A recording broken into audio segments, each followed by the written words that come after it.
Solve the following question.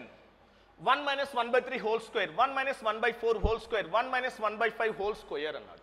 But చూడమ్మా మనకి 3 1 ఎంతమ్మా 3, 3 minus 1 అంటే ఎంతమ్మా 2, 2 by 3 అంటే 2 by 3 అంటే ఎంతమ్మా మనకి 2 by 3 whole square 4 by 9, 2 by 3 whole square 4 by 9, 4 1 ఎంతమ్మా 4, 4 minus 1 ఎంతమ్మా 3, 3 by 4, 3 square అంటే ఎంతమ్మా 9, 4 square అంటే ఎంతమ్మా 16 ఇంటూ 5 1 ఎంతమ్మా 5, 5 minus 1 ఎంతమ్మా 4, 4 square అంటే ఎంతమ్మా 16, 5 square అంటే ఎంతమ్మా 25 and so on.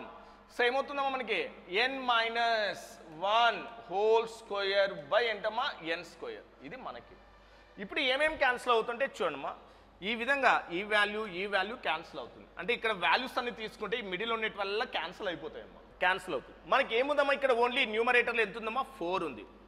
Last term denominator ఎంతమ్మా n స్క్వేర్ ఉంది.